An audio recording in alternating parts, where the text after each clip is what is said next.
Hello and welcome in this new episode of this podcast dedicated to finding history events and that can be in some way interesting for you. So today we are going to talk about the Second World War and especially about the role that Switzerland played in the Second World War and why it was possible for the Switzerland to be a neutral country, because something that people should wonder is how was it possible that Switzerland remained neutral, but countries like Poland, Belgium, Sweden, Norway did not. I mean, none of these countries wanted to get into war, none of these countries declared war, but they were invaded anyway by the Nazi. So why Switzerland was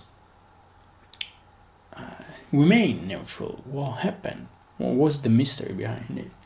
And together with this, we are going to talk a little bit about the money during the war, especially during the Second World War, and we'll talk a little bit about the fact that sometimes, or probably often, during a war, what is very, very important is where the money are and how do they move. If we realize this, we can understand better everything that is happening in the war itself. So we must start from we must do a couple of steps back in order to understand everything in this topic. And the first thing we have to say is that Germany, after the First War, started to improve a lot their internal production. And since Hitler became the new leader of Germany, they start to produce more and more weaponry and tank and every kind of tools, ship, planes that they could use in case of war. And obviously this required a huge quantity of material and iron, metal in general, and especially they needed a lot of special metal like tungsten, for example. And we know that Germany is not a very rich country, country rich of prime material. They don't have all this metal internally. So in order to build this huge arsenal, the huge amount of weaponry, they needed to buy a lot of this material abroad. Now, we will see later that as one of the biggest exporter of material is always been China, even for the dimension. But as Japan was allied with Germany and Japan was trying to invade China refused to sell anything to Germany. So Germany had to find other seller. There was basically most of all Portugal and Turkey, but there was also Spain and other countries. But the situation for Germany wasn't that easy. Because the economy of Germany wasn't that good. Yes, the production increased a lot in the 30s, basically doubled or even more, but Germany came from the First World War that left the nation basically on their knees. And even if the production increased a lot, this huge production of weaponry and war instruments in general cost a lot to Hitler. And we know how tragic was the situation in Germany, the economic situation in Germany, even thanks to a letter from the director of the Reichsbank, that was the former National Bank of Germany, that was basically the bank that printed the marks, the money in Germany. and the director, that was called Hjalmar Schacht, sent a letter in the 1939, the January the 7th, and he stated very clearly how the situation was in Germany. He said that they have no gold left, they spent all the gold they had, and that they already printed as much money as they could, as much currency as they could, and if they would have pushed even more the production of money, they would have just created a huge inflation and basically got no results but just destroyed the economy. Why inflation? Very, very quickly, think about the normal market. If you just have something rare, you can sell it at very high prices. But if you have hundreds of this product, the price will low. The same thing basically happened with currency. The more money you put into the market, the less they will value.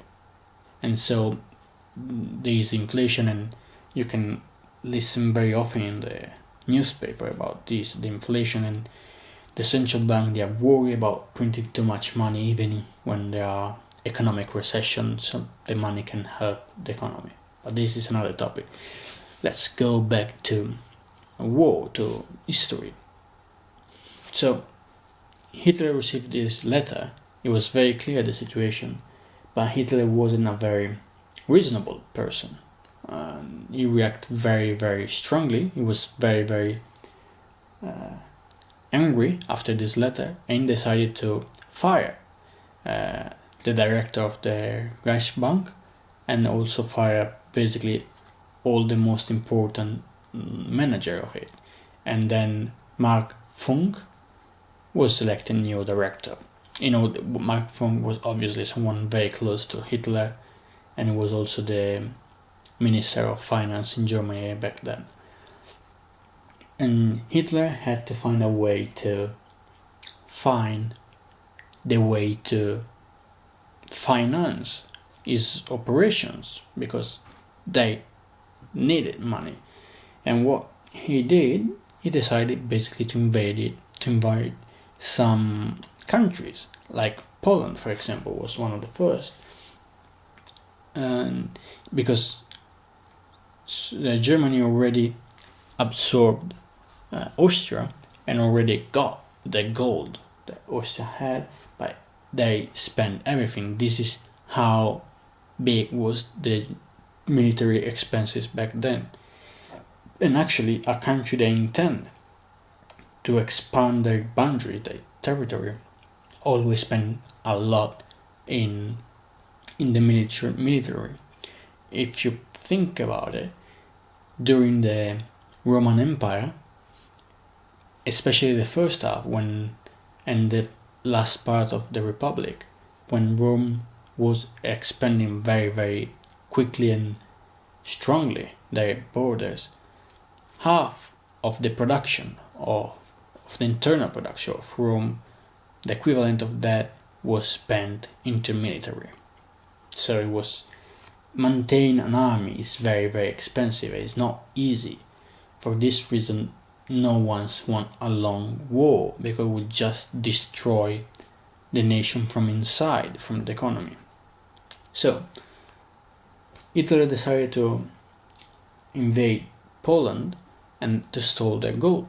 Obviously, he stole also the currency and everything else, but basically the gold was the prime thing, even because currency, you can imagine, if you think about it, when England decided to vote for the Brexit and leave the European Union, the currency, the pounds, dropped by 10% in one day, just because England decided to leave the EU.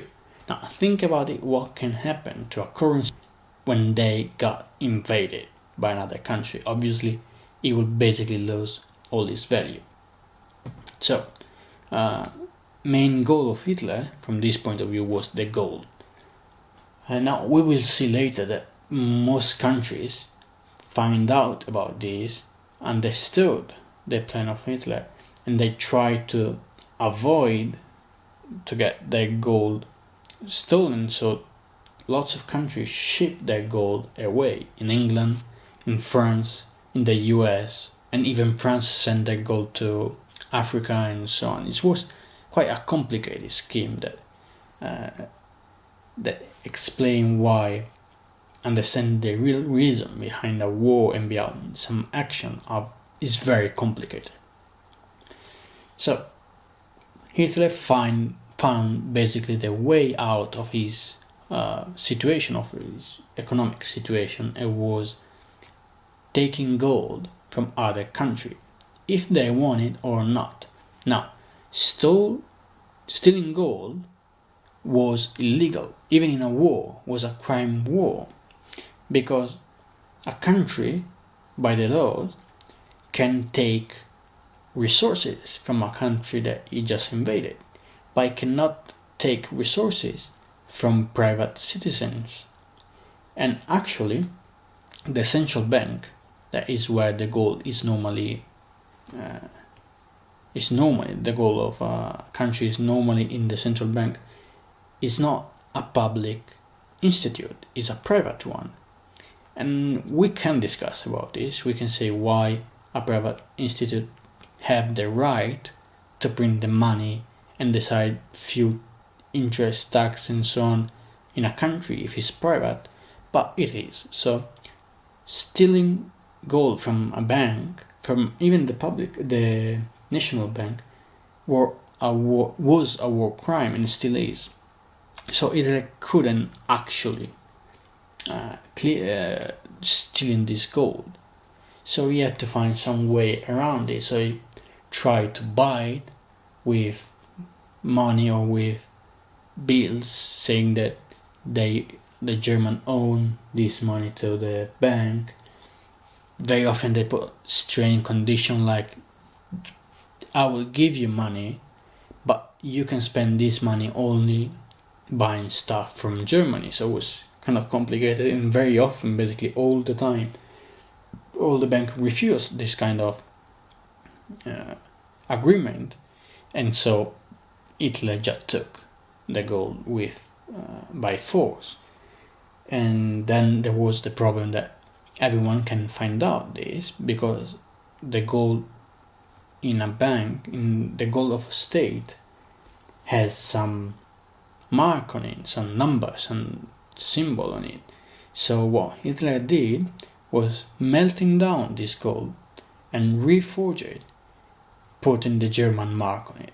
So they could say false of the German mark, because you also have to have the date on this gold, and they couldn't put the actual date.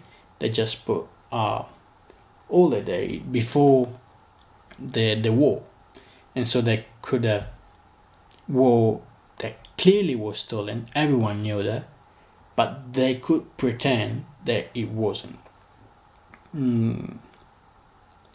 But even then, as everyone knew that the gold was actually stolen, Hitler couldn't pay anything with that. Even with country that was outside the war, like Portugal or Spain, they couldn't accept this gold in exchange of material, because the allies, England, France, but especially England, was making a lot of pressure to avoid this market, because they knew that if they could cut out Hitler from the rest of the world, doesn't matter how strong his army is, doesn't matter how fast it can invade Europe, it will be very, very quick out of resources, and then it will lose the war. And so Hitler was once again in a very difficult situation. Now he's got the way to pay for what he needed, but he couldn't pay with that. So what he needed was someone that was able to accept this gold and give in exchange some very strong currency, some very strong international currency. Could have been dollars, that is the international currency, but first of all, try to do this with the Americans would have been very, very hard. But the best solution for Hitler was to find an agreement with Switzerland. Switzerland has always been quite a rich country, and the bank was already very famous for their privacy. And so somehow Hitler found an agreement with Switzerland. He was sending lots and lots of gold to Switzerland, to the central bank of Switzerland, and they gave him in exchange francs. In this way, Hitler could send this money to Portugal, Spain, Turkey, and all these countries, and buy whatever Hitler needed. And the curious thing is that after the payment, these countries went back to Switzerland, pay Switzerland in francs in order to buy gold. And Switzerland obviously gave them the gold that Hitler shipped to Switzerland. And so this is kind of a very interesting point. It was just a circle. You're going nowhere, because Italy, instead of pay with gold, just made this circle with franc and then gold. But we have a couple of situations here. First of all, Switzerland could make lots of money out of it. First of all, because Switzerland was the only country able to do this service to Hitler, so they can price the franc quite high, and was already a very, very big gain for them, especially considering the huge amount of gold that Hitler shipped to Switzerland back then. We are talking about billions and billions of dollars that nowadays will be probably 7-8 times more, considering the inflation in these 80 years. But then Switzerland can charge again the other countries to reconvert Swiss franc to gold, so they have a double gain. But it's not only then. Switzerland have another big advantage in this kind of triangle, and that was that they were able to ship away immediately, even if very often they didn't ship away, they just hold it there in some account, some Portuguese or Spanish, Turkish account, but they could not be owner anymore of the stolen gold. So even after the war, it was very, very hard for everyone to find out how much gold Hitler shipped to Switzerland, because they didn't have it anymore. Now this gold was property of Portugal or Spain or Turkey, or if they resell it, was property of someone else. And so it has been very, very hard for historians to find out the quantity of gold that Hitler stole.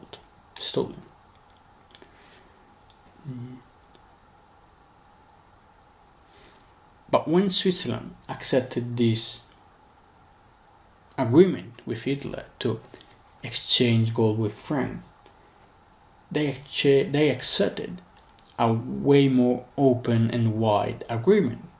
And inside of this agreement there was other economic advantages for Switzerland, like Switzerland became one of the main exporter of products to Germany, and Switzerland was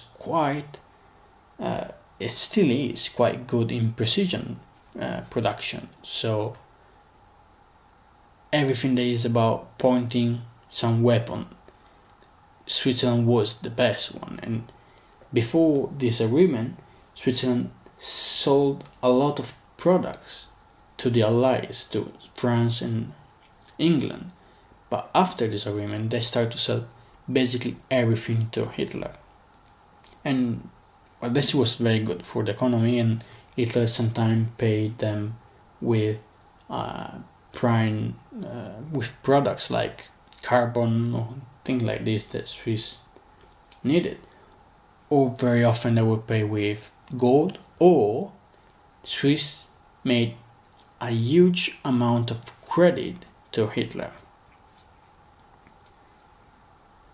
But even this wasn't everything. There was another part of the agreement. There was that Switzerland didn't have to allow any escaping from Germany throughout Switzerland. So during the war, we will have thousands and thousands of people, especially Jews, that try to escape from Germany throughout Switzerland, but they were stopped to the borders and they were sent back to death because of the agreement among Swiss and Germany. And it's kind of sad if you think about it. But then obviously we have, first of all, why this agreement? Yes, it's true. There is an economic advantage. Yes, it's true. Swiss was quite forced to it, because otherwise they would have surely been invaded by Hitler. But also we have to consider that quite a big part of the important people in Switzerland was not against Hitler. We know, for example, that the commander of the Swiss army, that was Henry Guisan, was a big admirer of Mussolini. So there was a kind of sympathy toward this topic, and if you look at the recent history of Switzerland, you will find out that they still are quite racist towards certain people, not in a bad, aggressive way. But if you look at the the last referendum of Switzerland, you will see that they are a closed society, and they could have embraced somehow the mentality of the Germany, especially before the concentration camp and all this madness. Obviously, I don't want to say that everyone in Switzerland was a Nazi. Obviously, they weren't. There was lots of cases that proved the opposite. For example, I can see that in 1940, in September 7th, 1940, in Zurich was created the Action Nationale Widerstand. That was basically what the French part of Switzerland would have called the resistance against the Nazi. And we also saw the doctor Rudolf Bucher. There was a very famous doctor in Zurich. When he went to Germany when he saw the horror of the Nazi and how they treated people, with what easiness they killed and exterminate thousands of people, he tried to speak out in his country, tried to warn everybody about the madness of the Germany. But as the power in Switzerland was pro-Nazi, it was shut down, it was actually threatened. And we also can see the policeman, it was called Gruninger, he went to jail and was isolated by the society just because he let some Jews pass and get into Switzerland. He saved someone's life, and he was destroyed by this. He went to jail, and lots of consequences. But we also have lots of other examples of people who paid the consequences of helping the humanity. For example, Karl Lotz or Peter Surava. You can Google them and find out their story. So we are in a very strong situation here. Hitler is winning the war, and he won. Actually, what is not very famous that Hitler didn't want to invade Switzerland because of the agreement, but he wanted to have complete control over it. So he tried to surround Switzerland with his empire as soon as possible. And what people don't know is that as soon as they invaded France, he sent an order, a very specific order, to go and take the border with Switzerland. And so three panzer, went down, and they was under the command of the young soldier Dietrich. And they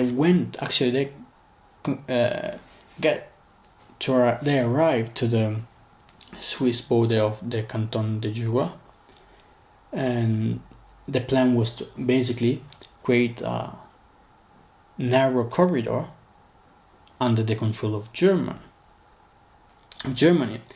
and this was possible only if the Italian army would have came from bottom up and complete this corridor, but they failed. They were defeated by the French, and so this was impossible, and Hitler had to wait before completely surround Switzerland.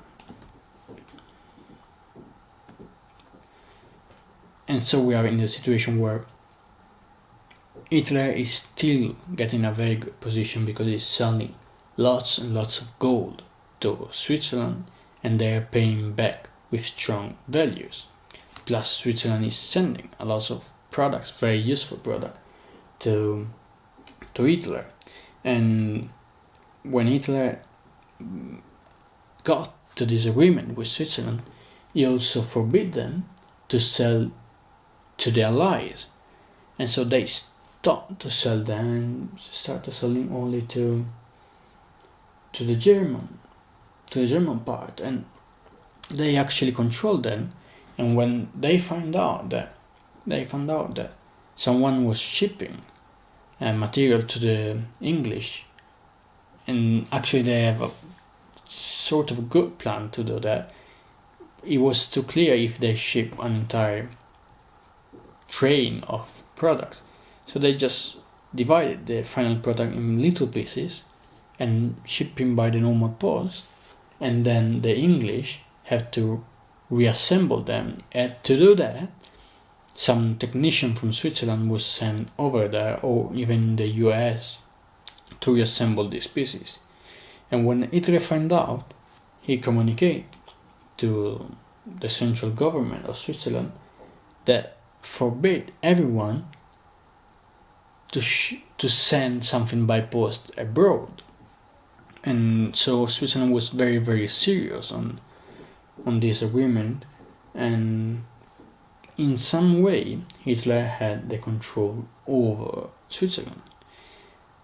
Now, we don't know if Hitler could have ever thought about invading Switzerland. We know that Hitler, especially at the end, even because of the huge amount of drug that he'd assumed, he was actually out of control, and so he could have decided before then, when everything seemed lost, to invade Switzerland. So Switzerland is always been prepared for an invasion, and if you go north of Switzerland, you can still see all the fortress and plans and strategy that they put into action, or they were able to put into action immediately if Germany decided to invade Switzerland. And I said this because after the war we found some invasion plan of Switzerland with maps and strategies, and it's complicated to say why this plan was there, because some historians think that Hitler could have actually invaded Switzerland sooner or later. Some other historians believe that they were just security plan. You will never know what you could have to do in the future, and so you must be prepared to every possibility and have a plan of the Swiss army, and maps could always be useful because you never know what's going to happen. We just know what happened. Hitler never never even thought about invading Switzerland, but he wanted to surround it. Now, Switzerland went on and on with this plan of buying gold and selling francs and then selling gold back to the other countries. And obviously, the Allies found out about it, even because the English under Churchill spent a lot of money in research and development in order to create some sort of computer that was able to decrypt the German communication, and so they found out a lot of information about the Swiss banks, and they tried to put as much pressure as possible over the Swiss government to stop this exchange, even because they knew that if they could have cut the resource of money to Hitler, the war would have been won way before and would have been way easier for them. And it wasn't just the interception of the English army that helped them to discover this Swiss-German plan, but also the US, especially with Henry Morgenthau, that was the Minister of Finance back then. That was from a German family, but he also was Jewish, so he was strongly against Hitler. He was the Minister of Finance since the 1934, and he created a program that was called Safe Haven. There was a big and complex spy program, and they went not only, you don't have to think the spy program like James Bond spy, but they was infiltrated in lots of company and banks and society of investment, and so they could find out a lot of information even before they happened.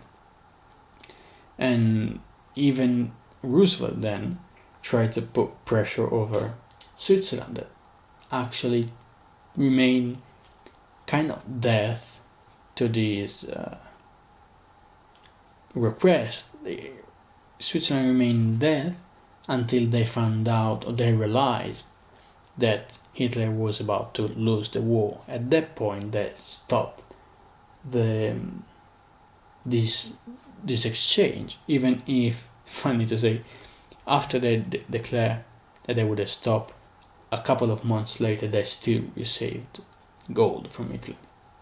Obviously, they didn't send it back. They still kept exchanging because they are Swiss and this is what they do.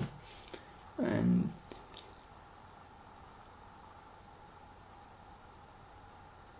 yeah, Henry Morgenthau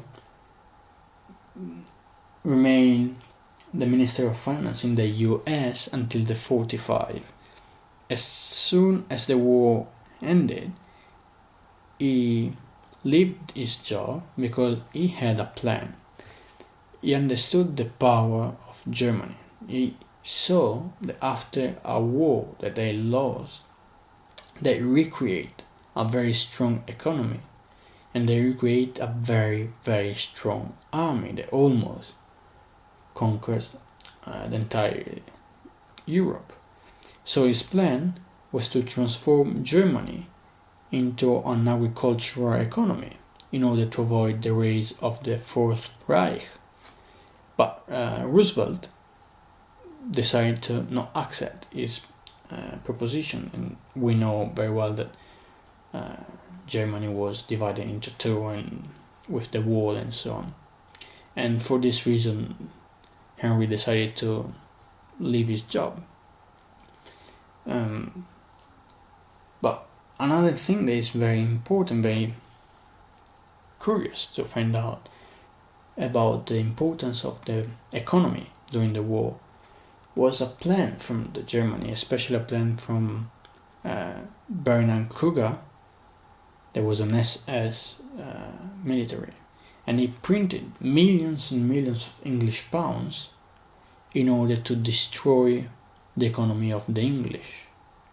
Because as we said before, if you just put too much money, too much currency into the market, well, then you will create a huge inflation. Inflation is not something that happens straight away. It will take a few months in order to the economy to realize that there is an excess of money.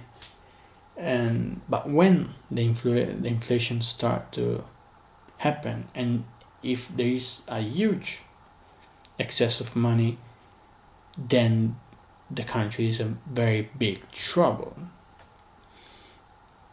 But the situation between Germany and Switzerland didn't finish with the end of the war, because we know that Germany has a plan to make all his biggest member of the army escape to South America, especially Argentina, but also Paraguay and the south of Brazil. And it's not very clear if this operation was totally financed by the government in order to recreate a new power after the defeat, or if it was mainly privates, a lot of private plans that people during the war had stolen money and jewels and everything in order to survive after the war. But we know that lots of Swiss banks actually helped, even because there was the Form B. There was a form throughout which any lawyer could have opened a bank in Switzerland for one of his clients, totally anonymously. That means that Swiss was already very, very protective towards his clients. He never revealed anything. But if then a lawyer can create an account without even saying the name of his client, that would be basically impossible for anyone to trace what money are from someone or not, if the money are from someone or not.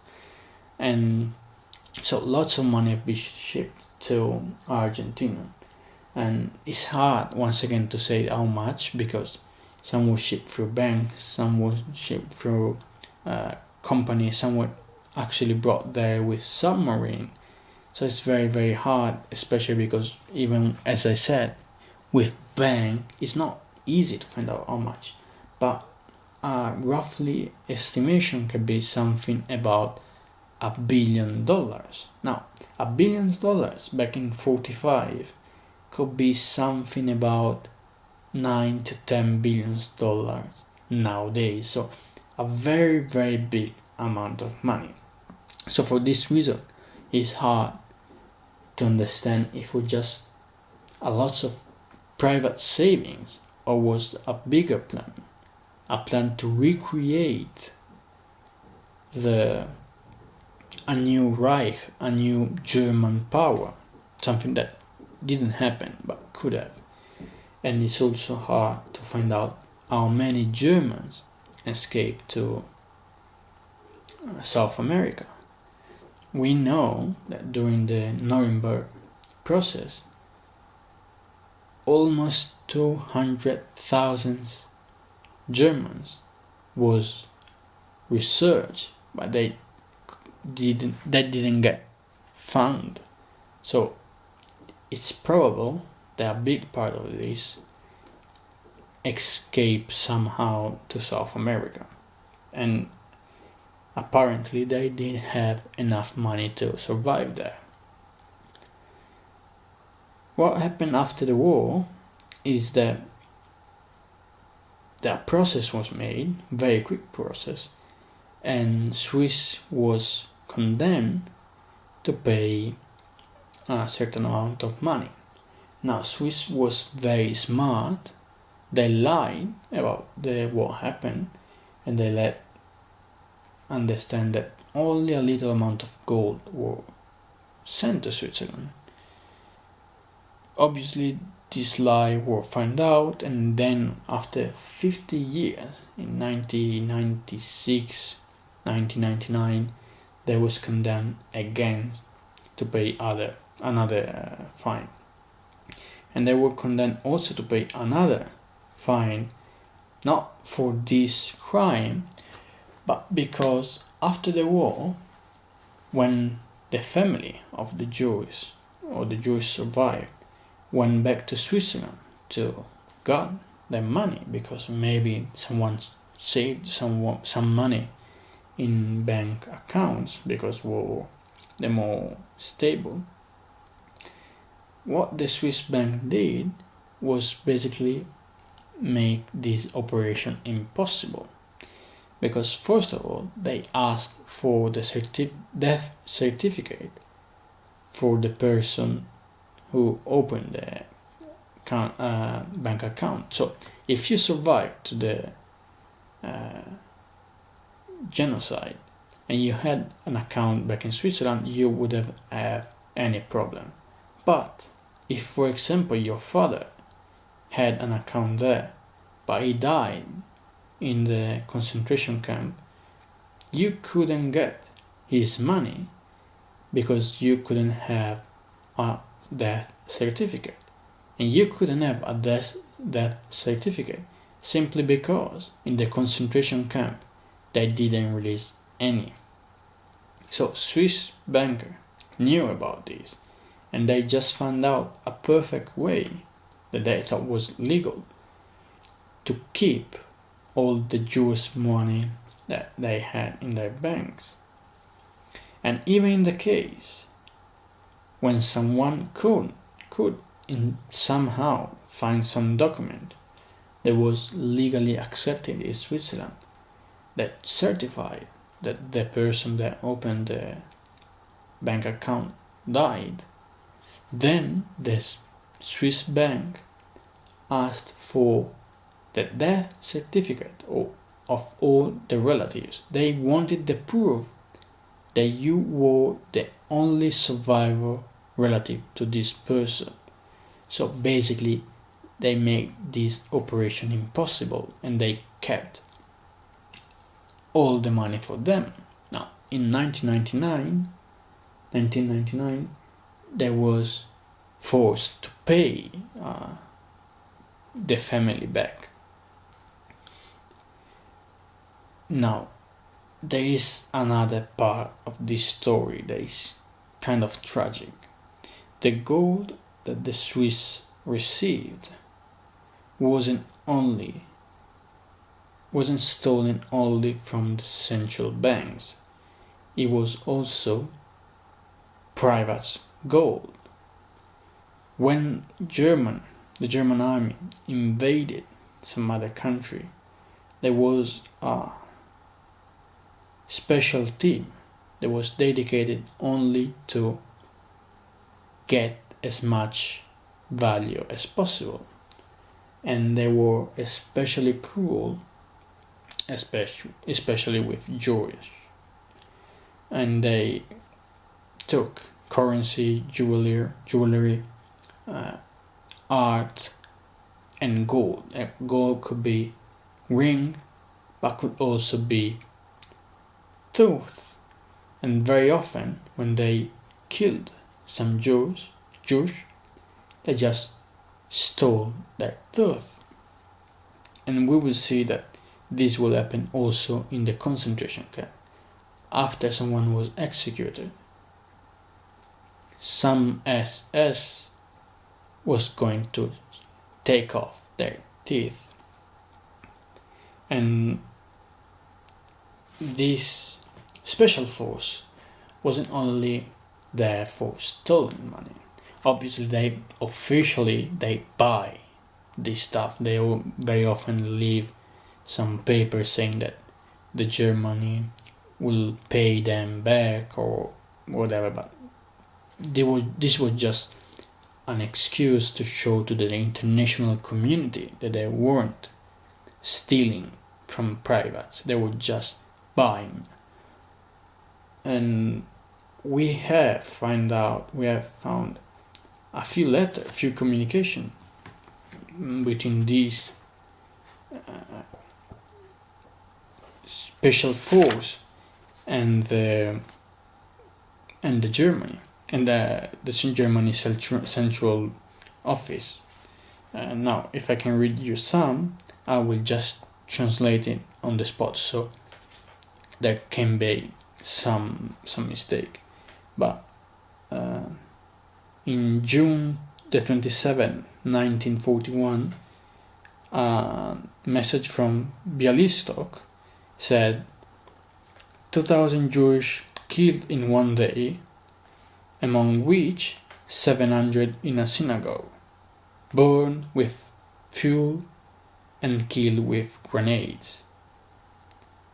Another message from 1941, July the 1st, message from the SS Heinrich von den Bachzelewski to Himmler.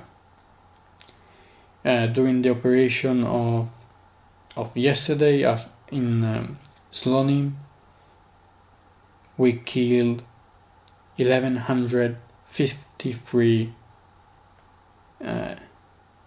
Jewish thieves. So they also insulted the Jews. And in August there was another messages from the same SS and said until midnoon 3,600 execution. So it sums up to more than 30,000 in my sector. Now, very often this message ended with casualty on our side, none. Now, this last part of the message lets you understand the truth about the nature of this special force. If no German was killed during their operation, this meant that they were killing civils and not soldiers. And considering the numbers that we just saw, it leaves you quite speechless. There is not much more to say. There is another thing we can say, and that some examination was produced in some gold present in Switzerland, and the results were that in some part of the gold there was a high level of mercury. Now, if you're not familiar with gold and how to work gold, mercury is basically never used. Is it used only when the gold will be used to produce teeth? So the mercury presence in the Swiss gold do not certify, but give you a strong feeling that the gold, some part of the gold present in Switzerland was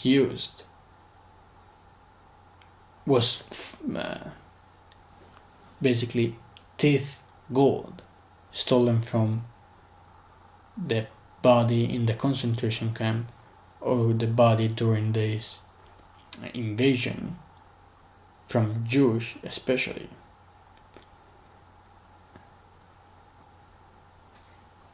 And actually this, as you can imagine, when the gold is stolen from the central bank, was mainly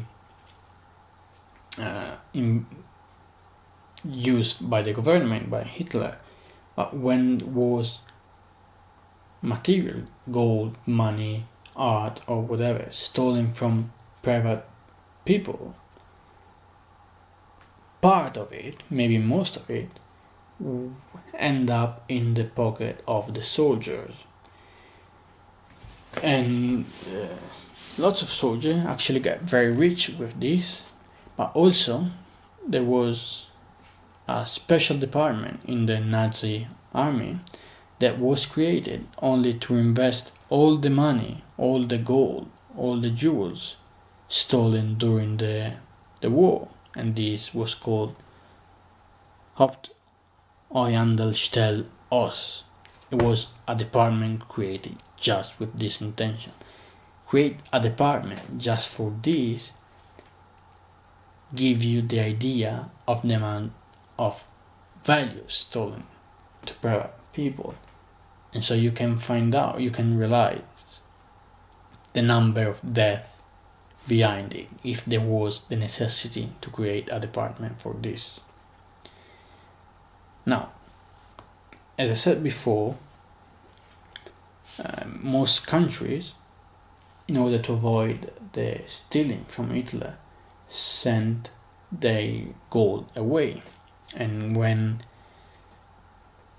Hitler invaded Belgium, the king was telling that part of the gold was sent to France, and he wanted it back. But France and part of the government, the Belgian government, escaped to England, to London. They refused to send him back. And when Hitler invaded France, he obviously did it also with the intention of stealing the gold, the Belgian gold as well as the French gold. Also in France there was gold from Sweden and Poland and Lithuania and Hungary, and quite a big amount of gold. But France, in order to avoid this, sent it to Africa. The first intention, France's intention, was to send the gold to the US, but they couldn't do it, and so they sent it to Africa on some colony of France. The problem was that after a while this colony weren't so faithful to France, and there was some movement against France, and somehow the gold ended up into the German hands that shipping back little by little, but eventually Hitler get the hands over it. As I said before, it's not straightforward, it's a bit complicated, because he want to give at least the appearance to get this gold in a legal way. But yes, eventually he did get the hands over it, and he also got the hands over the Sweden, Norway, Denmark, Hungary, even the Italian gold, because when Italy decided to abandon the Hitler cause, Hitler took control over Rome, and then before leaving, when he already basically lost the war, he stole almost all the gold present in the central Italian bank.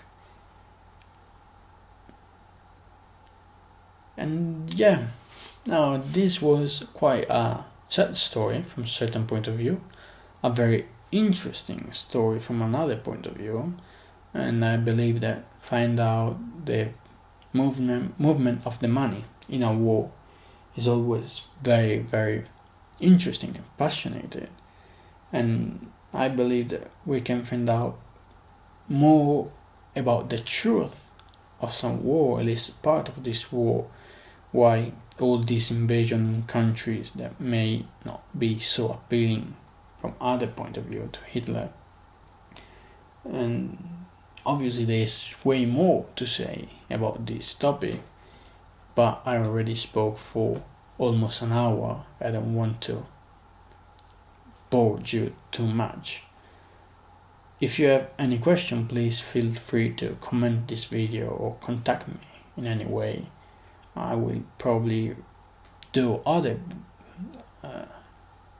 podcasts and maybe videos, maybe something more about history. Now, first of all, I don't claim to be an historian. I'm an engineer and a mathematician. I just like history. And actually, even if I like history, Second World War is not my main focus. I study more other topics, but it's very, very interesting. And if you have something to say, something interesting to say, or something that you want to share with me and with the others, feel free to comment below and let me know whatever you want to say. So far, for now is everything. I hope you have a very nice day. Bye.